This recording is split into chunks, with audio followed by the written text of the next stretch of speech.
माता की, भारत माता की।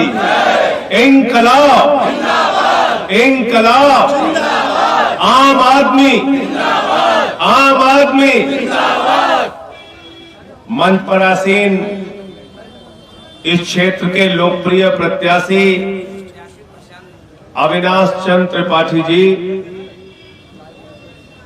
हमारे उत्तर प्रदेश के सह प्रभारी और इस क्षेत्र के चुनाव प्रभारी भाई ब्रिजलाल लोधी जी,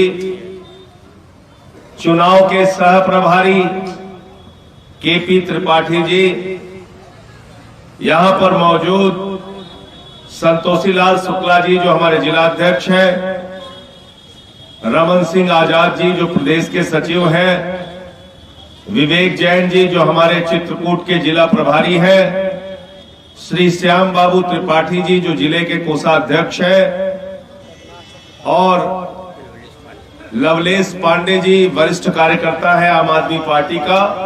आप सबका, नौजवान साथियों का, बुजुर्गों का, माताओं बहनों का हृदय की गहराइयों से स्वागत करता हूं, अभिनंदन करता हूं, वंदन करता हूं।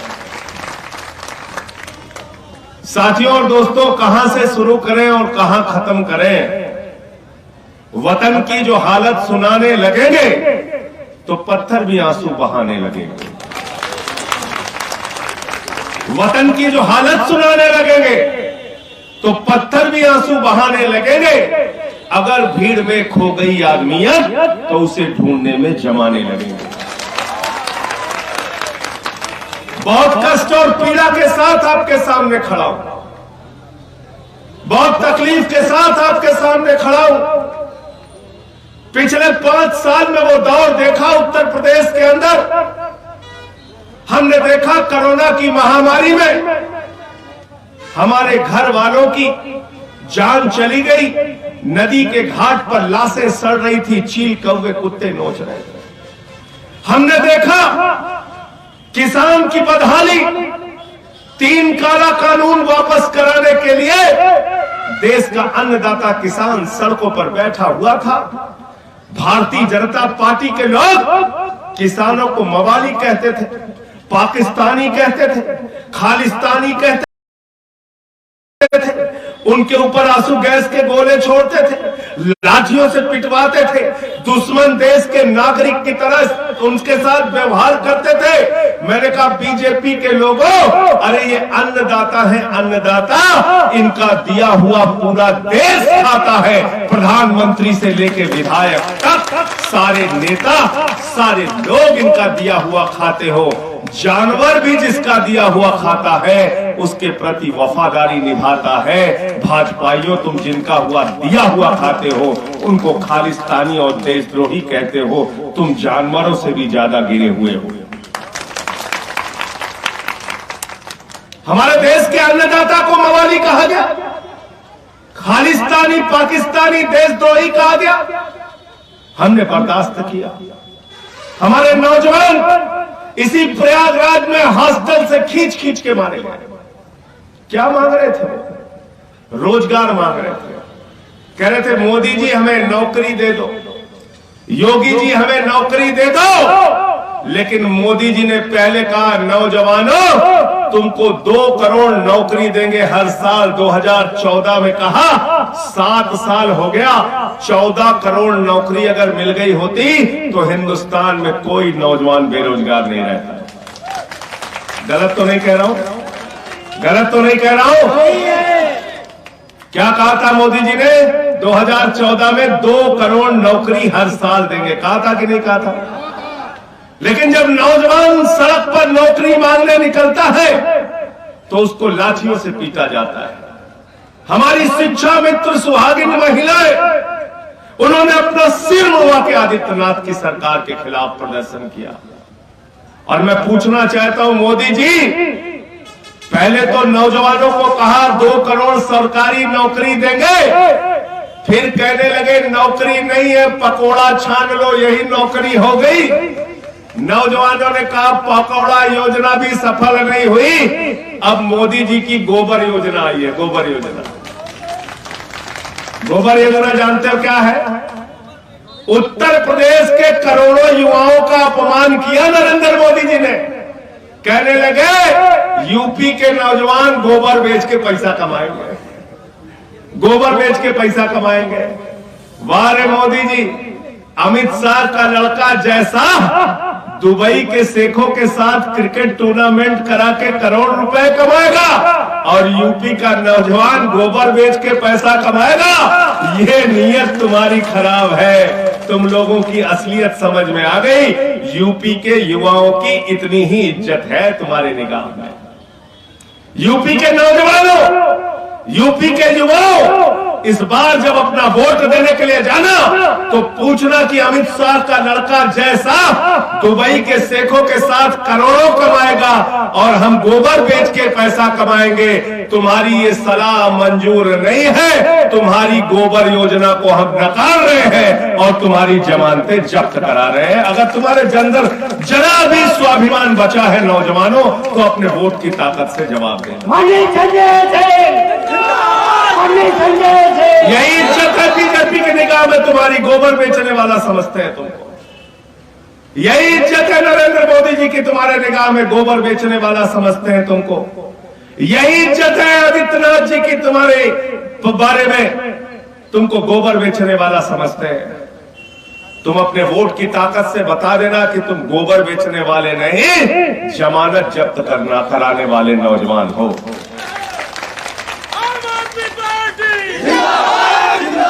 आम आदमी पार्टी 5 साल की सरकार हो गई बाबा जी की।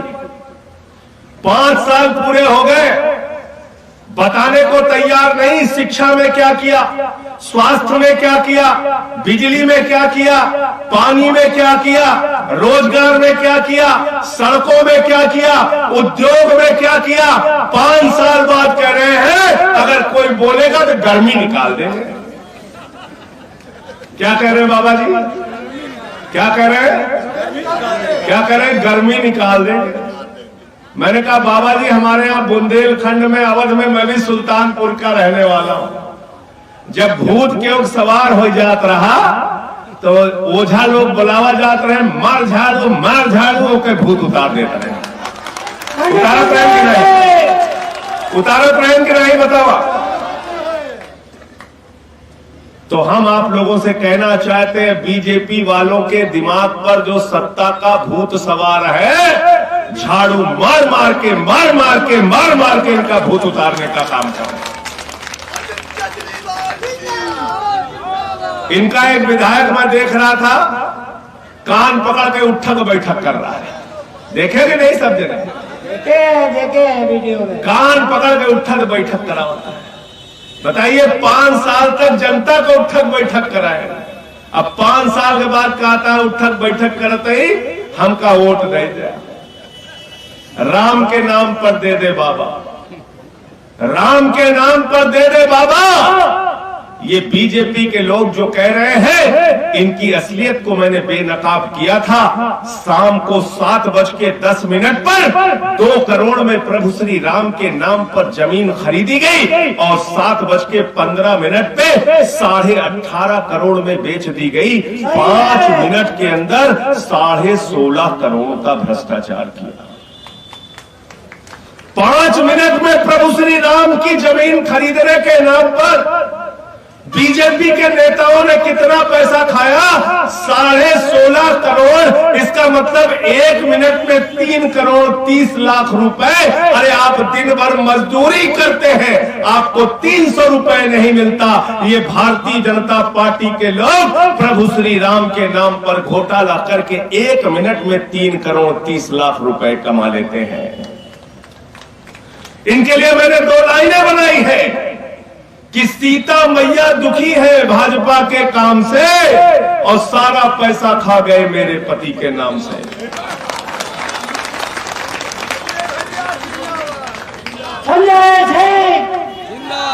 अरे देखो दीवानों, ऐसा काम ना करो और राम का नाम बदनाम ना करो। और भाजपाइयों का काम क्या है? राम राम जपना, पराया मार, पराया मार, पराया मार, यही काम किया है इन्होंने। तो याद रखना, ये ना राम के हैं न आम के हैं न ये बेईमान किसी काम के हैं। ये केपी त्रिपाठी जी हैं यहाँ पे खड़े, ये कानपुर के रहने वाले हैं। कानपुर के लोगों ने बड़ा बड़ा बैनर लगा दिया, कहने लगे चंदा चोरों से सावधान। भाजपाई पहुंच के वो बैनर फाड़ने लगे। लोगों ने कहा भैया तुम्हारा नाम तो लिखा नहीं। अरे कह हमें पता है चंदा चोर कौन है। ये हालत हो गई इनकी, इसलिए इनसे सावधान रहना। हमरे सबके जब लड़कैया रहा यानी छोट रहे बचपना में, तो हमारी दादी हमसे कहत रही घरे से बाहर ना निकले नहीं लकड़ सुंघा आ जाएगी। कि आ जाए लकड़ सुंघा जाने लगना है सब दिन। लकड़ बग्घा लकड़ सुंघा। लकड़ सुंघा होता है जो लकड़ी सुंघा के पूरा घर लूट लेता है। भारतीय जनता पार्टी के लोग ऐसे ही लकड़ सुंघा है। भाजपा के लोग कहते हैं मेरे दोस्तों, मेरे भाइयों, मेरे बहनों, मेरे मित्रों, तुमको हम महंगाई में डुबा देंगे, तुम्हारे घर में चूल्हा नहीं जलेगा, दर दर की ठोकरें खाते रहना, लेकिन आवाज मत निकालना क्योंकि हम मुसलमानों से लड़ रहे हैं। भाजपा के लोग कहते हैं नौजवानों हम तुमको रोजगार नहीं देंगे, पहले कटोरा पकड़ाएंगे फिर पकोड़ा पकड़ाएंगे, जब नौकरी मांगोगे तो लाठियों से पिटवाएंगे, आंसू गैस के गोले भी छुड़वाएंगे, जूतों से लातों से पिटवाएंगे, मां बहन की गालियां देंगे, लेकिन शोर मत करना, हम मुसलमानों से लड़ रहे हैं। ये भाजपा के लोग कहते हैं किसान भाइयों सड़क पर बैठकर 1 साल तक आंदोलन करते रहना, हम तुमको खालिस्तानी कहेंगे, पाकिस्तानी कहेंगे, देशद्रोही कहेंगे, मवाली कहेंगे, लेकिन एक भी आवाज बीजेपी के खिलाफ मत निकालना क्योंकि हम मुसलमानों से लड़ रहे हैं। ये कहते हैं उत्तर प्रदेश के लोगों कोरोना की महामारी में हम तुम्हारी जान ले लेंगे, दवा देंगे नहीं, ऑक्सीजन देंगे नहीं, तुम्हारी लाशें नदी के घाट पे सड़ जाएंगी, चील कौवे कुत्ते नोचते रहेंगे, शमशान में लकड़ियां नसीब नहीं होंगी, लेकिन एक भी शब्द मत बोलना, रोना, चीखना, चिल्लाना मत, क्योंकि हम मुसलमानों से लड़ रहे हैं। मुसलमानों को ठीक करने के नाम पर करोड़ों हिंदुओं को ठीक कर दिया नहीं कर दिया। और ईमानदारी से जवाब देना इस सभा में, बेरोजगारी बढ़ेगी तो ज्यादा नुकसान हिंदुओं का है कि मुसलमानों का? बोले, जोर से बोलो, जोर से बोलिए अगर सही बोलना हो। अशिक्षा बढ़ेगी तो ज्यादा नुकसान हिंदुओं का है कि मुसलमानों का? गरीबी बढ़ेगी तो ज्यादा नुकसान हिंदुओं का कि मुसलमानों का? महंगाई बढ़ेगी तो ज्यादा नुकसान हिंदुओं का कि मुसलमानों का? बताइए। अब बाबा जी कह रहे हैं यूपी का चुनाव 80 और 20 पर होगा। मैंने कहा बाबा जी मुझे जरा बताओ, वो जो खुशी दुबे 1.5 साल से जेल में सड़ रही है वो 80 में आती है या 20 में आती है? वो प्रभात मिश्रा जो 12वीं में पढ़ने वाला बच्चा जिसका तुमने फर्जी इनकाउंटर करा दिया वो 80 में आता है या 20 में आता है? वो अरुण वाल्मीकि जिसको पुलिस वालों ने पीट पीट के मार दिया, वो मनीष गुप्ता व्यापारी जिसको गोरखपुर में पीट पीट के मार दिया गया, वो प्रयाग के नौजवान जिनको लाठियों से तुमने पिटवाया, वो कोरोना की महामारी में मरने वाले लोग, ये 80 में आते हैं या 20 में आते हैं? उत्तर प्रदेश का चुनाव 80 और 20 पर नहीं होगा, गरीब बच्चों की फीस पर होगा।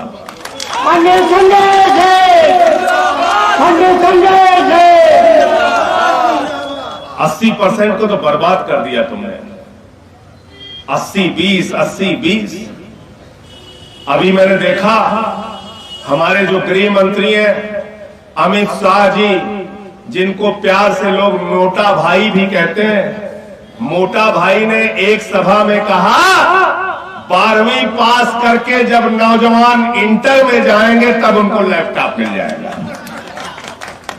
12वीं पास करके जब इंटर में जाएंगे तब उनको लैपटॉप मिल जाएगा। हमने कहा भैया गुजरात में 12वीं पास के इंटर में जात हुई है, यूपी में 12वीं पास के बीएम जात है। गलत तो नहीं कह रहा हूं, गलत तो नहीं कह रहा हूं।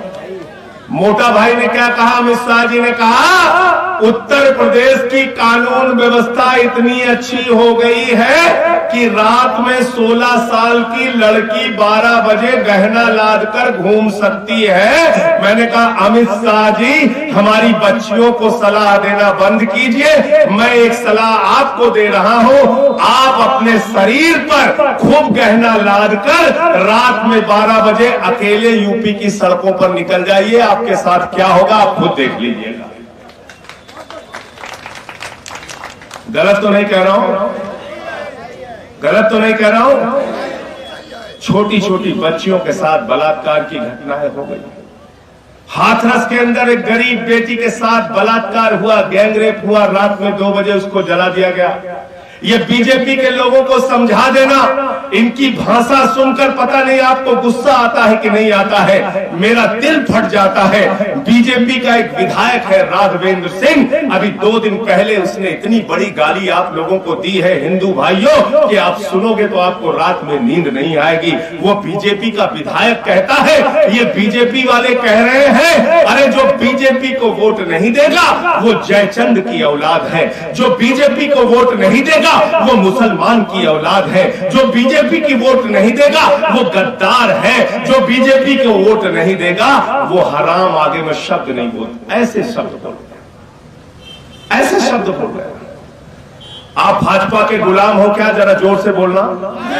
भाजपा के गुलाम हो क्या? भाजपा के गुलाम हो क्या?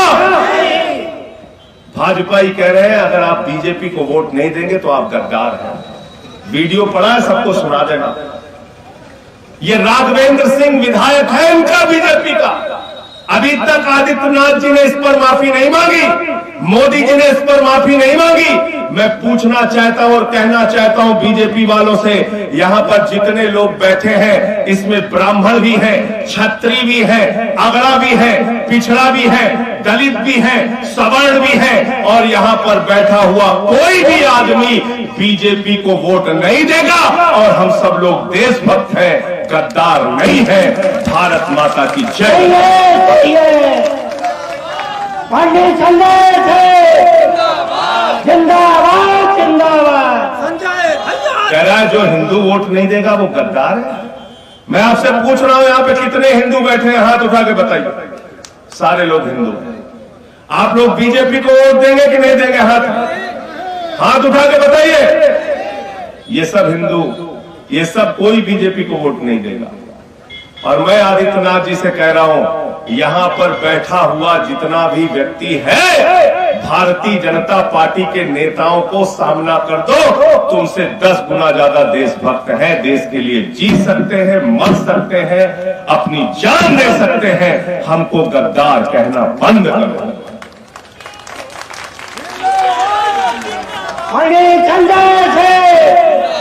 अरे गद्दार वो लोग होते हैं जो हमारे बच्चों को नमक रोटी खाने के लिए देते हैं सरकारी स्कूल में। गद्दार वो लोग होते हैं जो हमारे दवाओं और ऑक्सीजन का पैसा खाते हैं। गद्दार वो लोग होते हैं जो 6.5 लाख करोड़ रुपए की संपत्ति हिंदुस्तान की बेचने का काम करते हैं। गद्दार वो नहीं होते जो अपने बच्चों का पेट काट के मंदिर के लिए चंदा देते हैं। गद्दार वो होते हैं जो मंदिर के नाम पे चंदा चोरी करते हैं। आम आदमी पार्टी, आम आदमी पार्टी। और इसलिए साथियों और दोस्तों, मैं आपसे कहना चाहता हूं आम आदमी पार्टी मुद्दों के नाम पर चुनाव लड़ रही है। ये जाति धर्म के चक्कर में मत फंसना।